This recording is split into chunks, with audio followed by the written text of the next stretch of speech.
ప్రియమైనటువంటి స్వార్థమానం రేడియో శ్రోతలకు ప్రభు అయిన యేసుక్రీస్తు నామములో శుభములు. ప్రియులారా, వాయిస్ ఆఫ్ హెబ్రోన్ అనే ఒక శీర్షికను ఆధారం చేసుకొని ఈ యొక్క పరిచర్య జరగటానికి కృప చూపుతున్నటువంటి తండ్రికి వేలాది వందనాలు.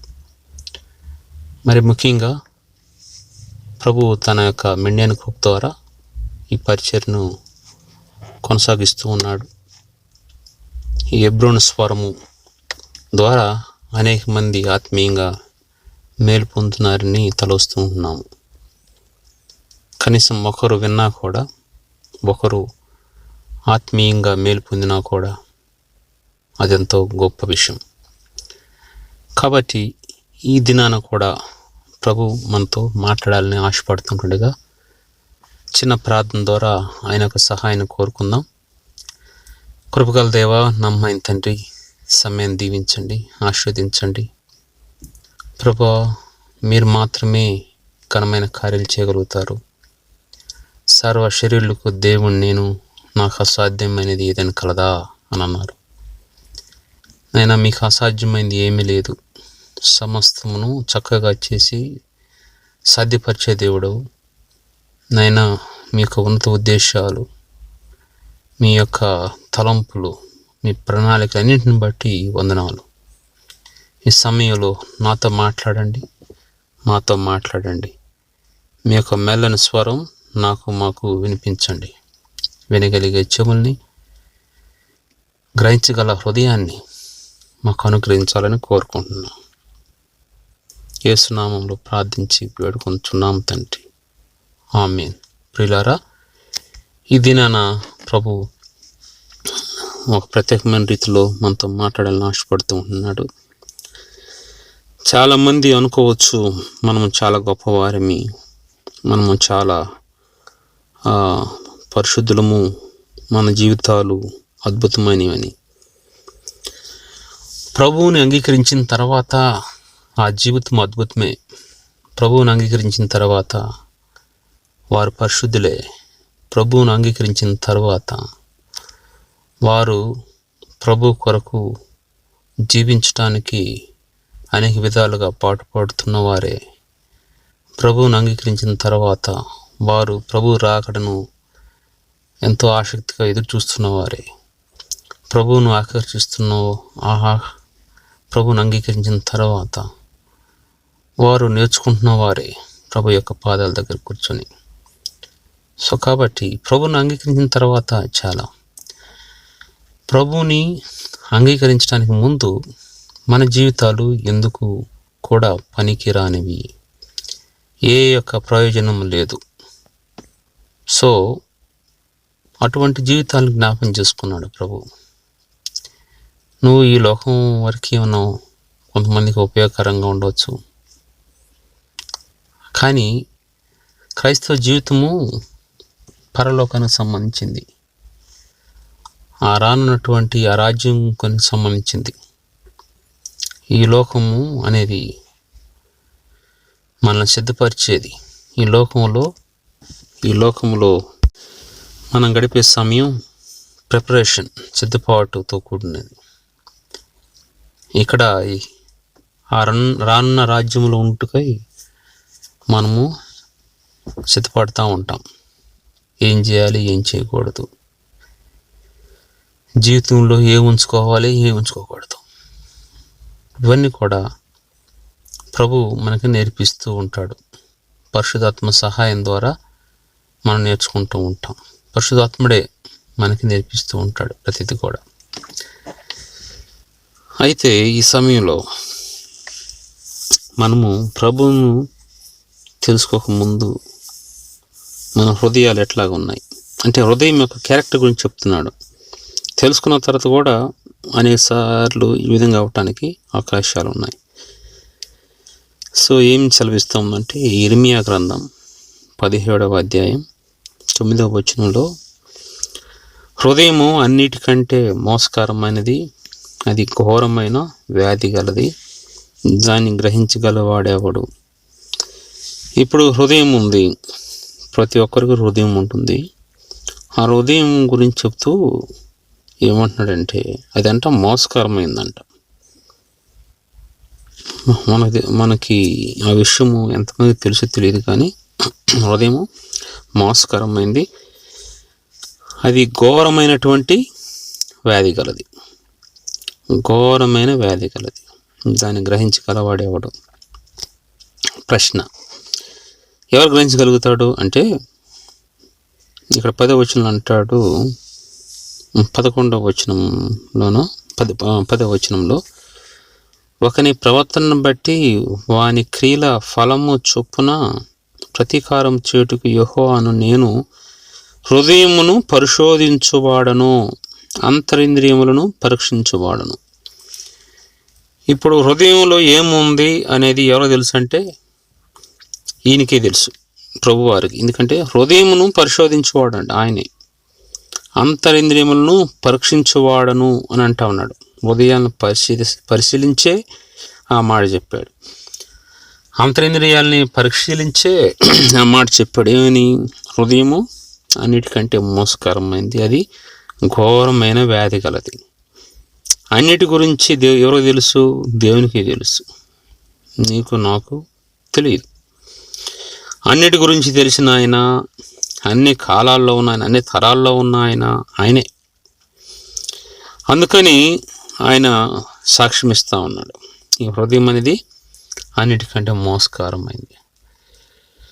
మన జీవితాల్లో ఈ మోసకరమైనటువంటి హృదయం ఉన్న విషయము మనం గమనించాలి.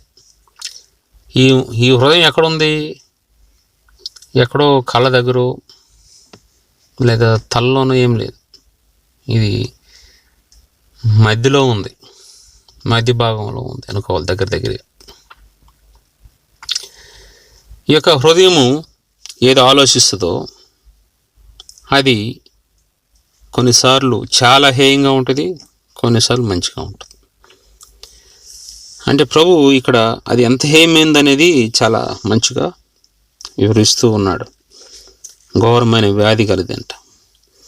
వ్యాధి అని మనకు ఏదైనా తెలిసినప్పుడు, ఏదైనా వ్యాధి ఉన్నప్పుడు తెలిసినప్పుడు ఎక్కడికి వెళ్తాం?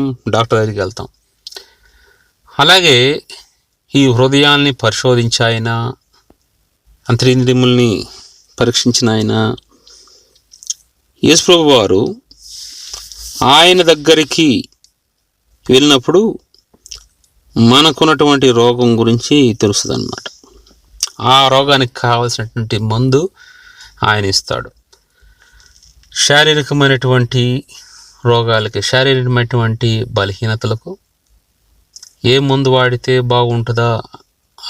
బాగుంటుంది అని డాక్టర్ గారు సెలవిస్తారు. అదేవిధంగా పరలోక డాక్టర్, ఈయన పరమ వైద్యుడు, మన యొక్క ఆత్మీయ రోగానికి, ఈ హృదయానికి ఉన్నటువంటి రోగానికి, మోసకరమైనటువంటి రోగానికి, ఘోరమైన వ్యాధి కలిగినటువంటి రోగానికి ఎటువంటి మందు కావాలో ఆయన ఇస్తాడు, ఆయన దగ్గర దొరుకుతుంది అన్నమాట.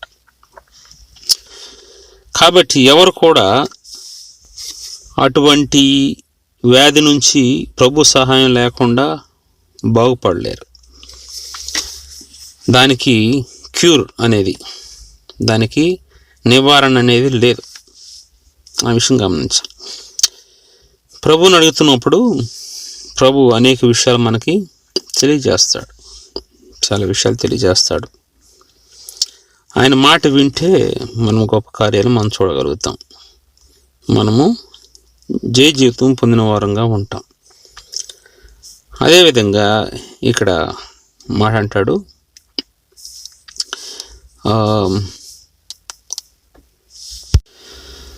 యెహోవాను నమ్ముకొనువాడు ధన్యుడు. 7వ వచనంలో రాయబడి ఉంటుంది, యెహోవాను నమ్ముకొనువాడు ధన్యుడు, యెహోవా వానికి ఆశ్రయముగా ఉండును. నేను చదువుతుంది కరెక్టే. యెహోవాను నమ్ముకొనువాడు, అమ్ముకొనువాడు కాదు. యెహోవాను అమ్ముకునేవారు బోల్డ్ మంది ఉన్నారు. ఎక్కడ అవసరం వస్తే అక్కడ అమ్ముకుంటారు యెహోవాని. నేను నమ్ముకునేవాడు గురించి మాట్లాడుతూ ఉన్నాను. దేవుని వాక్యంలో అదే రాయబడి ఉంది. అతను ధన్యుడు అంట. యెహోవా వానికి ఆశ్రయంగా ఉండును. ఎవరైతే ఆయన నమ్ముకుంటారో ఆయన వారికి ఆశ్రయంగా ఉండును. అంటే మీకు ఒక ప్రశ్న రావచ్చు, యెహోవాను నమ్ముకోకుండా ఇంకెవరన్నా నమ్ముకునే వాళ్ళు ఉన్నారా? యెహోవాను నమ్ముకోకుండా మరొకరిని ఎవరైనా నమ్ముకుని ఉంటారా అంటే నమ్ముకుంటారు. అది దేవుని వాక్యం కూడా అది కూడా సెలవిస్తూ ఉంది. ఏంటంటే 5వ వచనం, ఇర్మీయా గ్రంథం 17వ అధ్యాయం 5వ వచనంలో యెహోవా ఇలాగ సెలవిస్తున్నాడు, నరులను ఆశ్రయించి శరీరులను తనకు ఆధారముగా చేసుకొనుచు తన హృదయమును యెహోవా మీద నుండి తొలగించుకొనువాడు శాపగ్రస్తుడు. ఇది యెహోవాని నమ్ముకుంటే వాడు ధనుడంట. ఇక్కడ మనుషుని నమ్ముకుంటే వాడు శాపగ్రస్తుడు. తర్వాత యెహోవాని ఆశ్రయించిన వానికి యెహోవా ఆశ్రయుడిగా ఉంటాడు. ఒకవేళ కానీ మనిషిని ఆశ్రయించామనుకో, తన హృదయాన్ని యెహోవా మీద నుంచి తప్పించి, దేవుని మీద నుంచి తప్పించి, యేసుప్రభు మీద నుంచి తప్పించి అతను మనుషుల మీదకి వచ్చాడనుకో, మనుషులను ఆశ్రయించాడనుకో, వాడు శాపగ్రస్తుడు అని దేవుని యొక్క లేఖన భాగాలు చదివిస్తూ ఉన్నాయి. మనం ఆలోచించాలి, మనము ప్రభువును ఆశ్రయించున్నామా, మనుషులను ఆశ్రయించామా? ప్రభు మీద ఆధారపడుతున్నామా, మనుషుల మీద ఆధారపడుతున్నామా అనేది మనం ఆలోచించాలి. మనము శాపగ్రస్తులంగా ఉండాలని ఆశపడుతున్నామా, ఆశీర్వదించబడిన వారంగా ఉండాలని, లేకపోతే ఆశీర్వాదాలు పొందుకునే వారంగా ఉండాలని ప్రభు ఆశపడుతున్నామా అనేది మనం ఆలోచించాలి. సో ఇక్కడ దేవుని వాక్యం చాలా స్పష్టంగా మనకు తెలియజేస్తూ ఉంది. కాబట్టి మనము మనుషులను ఆశ్రయించి మనుషుల మీద ఆధారపడుతూ యెహోవా మీద నుండి హృదయం తప్పించుకొని ఇలా తొలగించి శాపగ్రస్తులు అయ్యేదానికంటే, దేనికోసం శాపగ్రస్తులు? అల్పకాల పాప భోగాల కొరకు, కొంతకాలం ఉండి అంతలో ఆవిరైపోయే వాటి కొరకు, కొంతకాలం అనిపించే వాటి నిమిత్తమై. ఎంతకాలం జీవిస్తాం మనం? 60, 70, 80. సో కొంతకాలం. ఈ కొంతకాలం కొరకు మనము దేవుని మీద నుంచి హృదయాన్ని తొలగించుకొని మనుషుల మీద నిలుపుకుంటాం. వారు విగ్రహాలై కూర్చుంటారు. అయితే అటువంటి వారు శాపగ్రస్తులని దేవుని యొక్క లేఖన భాగాలు సెలవిస్తూ ఉన్నాయి. సో ఆ విధంగా శాపగ్రస్తులు అవటం దేనికి? కాబట్టి నిత్యముండి యుగయుగాలు ఉండి తరతరాలు ఉండి అంతమే లేనటువంటి ఆ పరలోక రాజ్యంలో ఉండుటకై ధన్యుడైనటువంటి ప్రభువారితో ఉంటూ ఆయన మీద ఆధారపడుతూ ధన్యులంగా ఉండటము మంచిది కదా, ఆయన్ని ఆశ్రయిస్తూ ఉండటం మంచిది కదా. సో అప్పుడు ఈ లోకంలోనూ పరలోకంలోనూ ఆయనే మనతో ఉండేది. ఇక్కడ కూడా మనకు సహాయం చేస్తాడు. ఇప్పుడు ఆయన సహాయం లేనిది మనమేమి ఉండలేంగా, ఆయన సహాయం లేనిది మనమేమి అనుభవించలేంగా, ఆయన సహాయం లేనిది మనమేమి ఫలాలు పొందలేంగా. మనము ఇప్పుడు సమయానికి మనం భోంచేస్తున్నాము అంటే, సమయానికి మనం బట్ట కడుతున్నాము అంటే, సమయానికి మనము నిద్రిస్తున్నాము, లేస్తున్నాము, పనులు చేసుకుంటున్నాము అంటే ఆయన సహాయాన్ని బట్టేగా. కాబట్టి ఆయన సహాయం ఉంటుంది, ఈ లోకం ఉంటుంది, ఆ పరలోక రాజ్యానికి కూడా ఆయన మనల్ని పాత్రులుగా ఉంచుతాడు ఆయన మీద ఆధారపడినప్పుడు. ఒకవేళ ఈ లోకంలో మనుషుల మీదనే ఆధారపడుతూ ప్రభువుని ఎరుగకుండా, ప్రభువుకి దూరంగా ఉంటూ, ప్రభువుకి వ్యతిరేకంగా ఉంటూ, ప్రభువుకి బాధ తీసుకొస్తూ, ప్రభువుని అసహించుకుంటూ, ప్రభువుకి వ్యతిరేకంగా మాట్లాడుతూ జీవిస్తూ ఉంటే, సో అప్పుడు ఈ లోకంలో మనం జీవిస్తాము, అనేకమైన పరిస్థితులు కూడా వెళ్తూ ఉంటాము. ఒక టైంలో ఈ లోకాన్ని విడిచిపెట్టాలి, కానీ ఆ పరలోకం అనేది వారికి ఉండదు. యుగయుగాలు ఉండే పరలోకం అనేది వారికి ఉండదు. తరతరాలు ఉండే అంతమే లేనటువంటి ఆ పరలోక రాజ్యం వారికి ఉండదు. కాబట్టి ఈ విషయాన్ని మనం గమనించాలి. తర్వాత ఇంకో మాట అంటూ ఆయన ఈ విధంగా ఆశ్రయించి ఆయన అంట, యెహోవాను నమ్ముకుని వాడు ధన్యుడు, యెహోవా వానికి ఆశ్రయంగా ఉండును అని మనం 7వ వచనం చదువుకుంటే 8వ వచనంలో ఇంకో మాట ఉంది. వాడు జలముల యొద్ద నాటబడిన చెట్టు వలె ఉంటాడంట. ఎవరైతే యెహోవాను ఆశ్రయించి ఉంటాడో అతను జలముల యొద్ద నాటబడిన చెట్టు వలె ఉంటాడు. అంటే జలాల యొద్ద నాటబడిన చెట్టు ఎలా ఉంటుంది? అది ఎండిపోద్ది, దాని ఆకులు వాడిపోతాయి, ఆ తర్వాత అది దేనికి పనికిరాదు, పొయ్యిలో పెట్టుకోవడానికి తప్ప. కాబట్టి దాన్ని ఈ దినాల్లో అందుకని అన్ని స్టవ్లు వచ్చేసినాయి కాబట్టి స్టవ్లో పొయ్యిలో పెట్టడానికి ఉండదు. వీటిని ఈ యొక్క చెట్లు, ఎండిపోయిన చెట్లు పడేస్తారు. సో కాబట్టి మనము ఆ నాటబడిన జలముల యొద్ద నాటబడిన చెట్టు వలె ఉండాలని ప్రభువు కోరుకుంటున్నాడు. అది దానివల్ల ఏంటంటే కాలువలో నాటబడి దాని వేళ్ళు తనును. ఎందుకంటే కాలువలో నీరు ఉంటాయి కాబట్టి, ఆ వాక్యం అనే మన్నా ఉంటుంది కాబట్టి, సో అక్కడ ఆ వేళ్ళు ఆ నీటిని తీసుకుంటాయి. సో వెట్ట కలిగినను దానికి భయపడదు. కారణం ఎందుకు? అక్కడ నీరున్నాయి కాబట్టి. నీరున్నప్పుడు వెట్టగలిగిన ఉపయోగం ఏముంది? ఏమన్నా నష్టం ఉంటుందా? నష్టం ఏమి ఉండదు. ఆ నీరు అని ఎక్కడ దొరుకుతాయి? ఆ కాలువలో దొరుకుతాయి, ఆ సముద్రంలో దొరుకుతాయి, ఆ చెరువులో దొరుకుతాయి, ఆ సరస్సులో దొరుకుతాయి. ఒక సముద్ర నీళ్ళు వలన చెట్టు ఎరగదు కదా, ఉప్పు నీళ్ళు. సరే, మంచి నీళ్ళు ఉన్నటువంటి సరస్సు అనుకుందాం, చెరువు అనుకుందాం, కాలు అనుకుంటాం. ఆ కాలు పక్కన నాటబడినప్పుడు ఎంత భయంకరమైన ఎండలు వచ్చినా అది ఎండిపోదు. కారణము దానికి నీరు ఉందన్నమాట. కాబట్టి నీవు నేను కానీ యెహోవాను నమ్ముకొని ఆయనతో సహవాసం చేస్తూ ఉదయకాలపు ఆరాధన అంటే కొయ్యటం చేసుకుంటూ మౌన ధ్యాన సమయం వాక్యం చదవాలి, ప్రభు స్వరం వినాలి. వాక్యం చదవటం అంటే ప్రభు స్వరం వినటం, ప్రార్థన చేయటం అంటే నీ స్వరాన్ని ప్రభువుకి వినిపించు.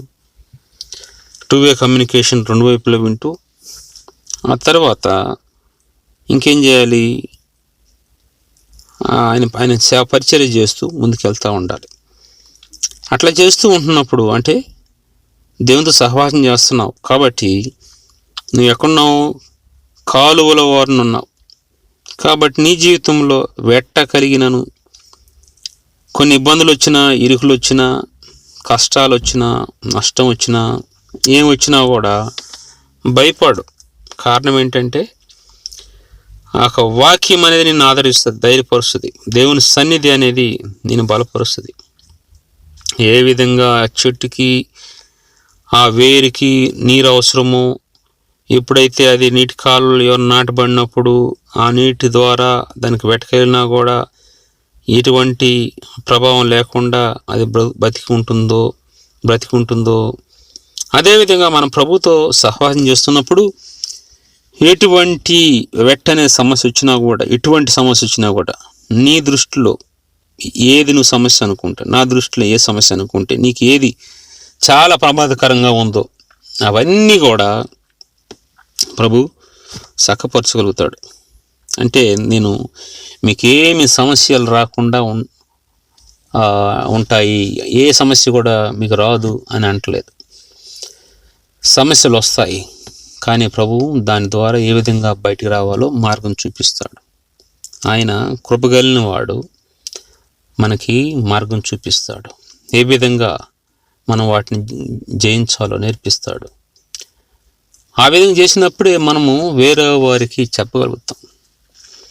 We can be a good advisers. మనము వేరే వారికి మంచి సలహాదారులుగా ఉండవచ్చు, అనేక మందికి చాలా సలహాలు ఇవ్వచ్చు. కాబట్టి ఈ అనుభవం గుండా వెళ్ళాలని ప్రభు ఆశపడుతూ ఉన్నాడు. వెట్టకెళ్ళినా కూడా భయపడాల్సిన అవసరం లేదు, ఎందుకంటే ఆయన దగ్గర ఉన్నా కాబట్టి. ఇంకేంటంట, ఆకు పచ్చగా ఉంటుందంట ఆ చెట్టుకి, ఎందుకంటే నీరు అందుబాటులో ఉన్నాయి కాబట్టి మనం కూడా వర్ధిల్లుతాం. మనం కూడా you can see spiritual and physical blessings. ఆత్మీయమైనటువంటి శారీరకమైనటువంటి ఆశీర్వాదాలు నువ్వు చూడగలుగుతావు. రెండు అవసరమే. కొంతమంది ఎక్స్ట్రీమ్గా శరీరమైన సంబంధించిన ఆశీర్వాదాలే కోరుకుంటారు. అది కాదు. అవి వ్యాలిడ్ ఓన్లీ 70-80 ఇయర్సే. నువ్వు ఎంతకాలం ఉంటే అంతకాలమే వ్యాలిడ్. అవి తర్వాత ఎక్స్పైర్ అయిపోతాయి. కానీ ఆత్మీయ సంబంధమైనటువంటి ఆశీర్వాదాలు కావాలి. మెయిన్ ఫస్ట్ ఆశీర్వాదం సంబంధించిన మెయిల్. ఇప్పుడు ఎక్కువ మంది కూడా ఈ శారీరక సంబంధమైనటువంటి ఆశీర్వాదాల గురించే గంటల తరబడి మాట్లాడతారు. దాన్నే ఒక విగ్రహంగా పూజిస్తూ ఉంటారు. వాటి విషయంలోనే బాగా సంఘస్థుల్ని ఎంకరేజ్ చేస్తారు, ప్రోత్సహిస్తారు. అనేక మందితో అయ్యే గురించి చెప్తారు. అయితే స్థిరత్వం కలిగి పర్మనెంట్గా ఎల్లప్పుడూ ఉండేటువంటి శాశ్వతమైనటువంటి ఆ పరసంబంధమైన ఆశీర్వాదాల గురించి మాట్లాడరు. అది ఒక బాధాకరమైనటువంటి విషయం. ఆ పరసంబంధమైన ఆశీర్వాదాలు పొందుకోవాలని ప్రభు ఆశపడతా ఉన్నాడు. పరసంబంధమైనటువంటి ఆశీర్వాదాలు అవి కావాలి మనకి. శారీరక సంబంధించిన కావాలి కానీ అన్నీ కాదు. ఎంత అవసరం అంతే. మరి అవి ఎక్కువైపోయినా కూడా వీటిని వదిలేసి సుఖానుభవానికి లోనవుతారు. ఎంజాయ్. చిన్న కష్టం వచ్చి తట్టుకోలేరు. ఎన్ని రకాలుగా పడాలో అన్ని రకాలుగా పడతారు. తర్వాత మళ్ళీ దేవుని మీదకి లేస్తారు. ఇది ఇచ్చింది ఆయన, చేసింది ఆయన. దాన్ని ఎట్లా మేనేజ్ చేసుకోవాలో తెలియక మళ్ళీ ఆయన మీదకి లేస్తారు. సో అది ఏమాత్రం కూడా క్షేమం కాదు. కాబట్టి ఇక్కడ ఆకు పచ్చగా ఉంటుందంట. మనం కూడా ఆత్మీయంగాను శారీరకంగాను ఆశింపబడతాం. వర్షము లేని సంవత్సరమున చింత నొందదు, కాపు మానదు. వర్షం లేదనుకో, అప్పుడు ఎట్లాగా అది కాపు కాస్తుంది అంటే, అది ఆల్రెడీ అక్కడ స్టోరేజ్ ఉంది కదా, నీరు ఉన్నాయి కదా కాలువలో, ఆ సరస్సులో. వర్షం లేకపోయినా ఆ సరస్సులో ఉన్న నీళ్ళ ద్వారా అది జీవించగలుగుతుంది. అదేవిధంగా మన ఆత్మీయంగా కూడా మనము ఎప్పుడైతే వాక్యాన్ని మన హృదయంలో భద్రపరుచుకుంటూ ఉంటామో, వాక్యానికి చోటిస్తామో, దేవునితో సహవాసం చేస్తూ ఉంటాము, కొన్ని కష్టమైన పరిస్థితుల్లో, చాలా ప్రమాదకరమైన పరిస్థితుల్లో ఆ వాక్యం మనల్ని కాపాడి భద్రపరుస్తుంది. అది మనల్ని ఎప్పుడు కూడా సమృద్ధిగా ఉండటానికి ఇష్టపడుతుంది అన్నమాట. కొన్నిసార్లు మనం పడిపోయినా కూడా ఈ వాక్యం మన హృదయంలో ఉండటం వల్ల, ఆ వాక్యాన్ని మనం పట్టించుకోకపోవటం వల్ల కొన్నిసార్లు పడిపోతాం. మళ్ళా రీకాల్ చేసుకొని దేవుడు ఆ పరిశుద్ధాత్మ ద్వారా మనకి మాట్లాడింపజేస్తాడు. మళ్ళీ మనము అక్కడ చేర్చబడతాం. అంటే మళ్ళీ ట్రాక్లోకి తీసుకురాబడతాం. ఎన్నిసార్లు పడినా, నీతిమంతుడు ఎన్నిసార్లు పడినా మళ్ళీ లేస్తాడు, 7 మార్లు పడినా. సో కాబట్టి ఇక్కడ అటువంటి సమయంలో, ఇబ్బందికరమైన సమయంలో, మనం పడిపోయిన సమయంలో చింతన ఉందో. ఎందుకంటే దేవుడు మరలా మనల్ని, ఆ వాక్యం చోటు ఉంది కాబట్టి, ఆ ఆత్మీయ నీరు మన ఉంది కాబట్టి దేవుడు మనల్ని మరలా పురుకొల్పుతాడు, కాపాడుతాడు. సో మరలా మనం కోల్పోయిన నష్టాన్ని మొత్తం పొందుకోగలుగుతాం. దావీదు సమస్తమును సంపాదించుకొనెను. David recovered all. దావీదు సమస్తాన్ని సంపాదించుకున్నాడు. కాబట్టి తను ఏదైతే కోల్పోయాడో, తను మొత్తాన్ని కూడా, తన ఎన్నో తప్పులు, అంటే రకరకాలుగా ఏదో దేవునికి ఇష్టమైనవి చేయకపోవటం వల్ల కొన్ని చూసి ఉండొచ్చు. సో వాటన్నిటిలో కూడా ఏదైతే జరిగిందో, తర్వాత అతను ప్రభు దగ్గరికి వచ్చినప్పుడు ప్రభు అద్భుతంగా తనకి సమకూరుస్తాడు అవన్నీ కూడా.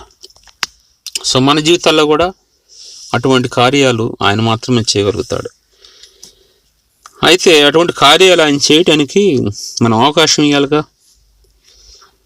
మనము చిన్నది ఒకటి జరిగితే మోరెత్తుకొని అటు ఇటు చూస్తూ ఉంటాం కదా. అటు ఇటుకి అంతే. చిన్న సమస్య రావడంతోనే వెంటనే జంప్ అయిపోయి అటు ఇటు ఇటు అటు. అసలు ఎవరి దగ్గర రావాలో ఆయన దగ్గర రాము, ఎవరిని అడగాలో ఆయన అడగం. మళ్ళీ పేరు మాత్రం క్రైస్తవులమి అని పెద్ద పేరు ఉంటుంది, అద్భుతంగా ఉంటుంది. ఎక్కువగా చెప్పుకుంటాం మేము ఇట్లాగా అట్లా అని. సరే, ఎక్కడైనా మనం క్రియలు చూసినప్పుడు క్రీస్తు తగ్గపడుతున్నాడంటే అగిపించడు, ఆయనకి సెలవు ఇచ్చేస్తారు. సో ఇది పరిస్థితి అన్నమాట. ఇది కాదు ప్రభు కోరుకుంటుంది. ఆయన దగ్గర మనం ఆయనలో నాటబడాలి, అప్పుడే మనం గొప్ప కార్యాలు చూస్తాం. కాబట్టి ఈ యొక్క వాక్యాన్ని అర్థం చేసుకుందాం. ఈ వాక్యము మన జీవితాల్లో ఉంచుకోవటానికి, ఆ ప్రకారం జీవించడానికి మనం ప్రయత్నిద్దాం. ప్రభువారు మన కోసం ఎన్నో శ్రమలు అనిపించాడండి. ఆయన శిలువ మీద మన కోసం మరణించాడు. లేఖన భాగాలు సెలవిస్తూ ఉన్నాయి, ఆయన గవిని వెలుపల శ్రమ పొందాడు అని. గవిని వెలుపల శ్రమ పొందాడు అని. ప్రభు ఎందుకు గవిని వెలుపల శ్రమ పొందాలండి? అది కేవలం మన కొరకే. గవిని వెలుపల అంటే ఆ శిలువ మీద, ఊరు బయట శిలువ మీద మరణించాడు. ఆయన సమస్తాన్ని సృజించిన ఆయన ఊరు వెలుపల ఎందుకు అట్లా చేయబడాలి? అట్లని ఊర్లో శిలువ వేయమని కదా అని అర్థం. ఊరు వెలుపల ఎందుకు ఆయన ఉంచబడ్డాడు? నీకోసం నా కోసమేగా. ఆయన ఆ సొంతాన్ని మనం అనుభవించాలనేగా ఆయన శిలువ కార్యం ద్వారా. సరే, ఎంతమంది అనుభవిస్తున్నాం?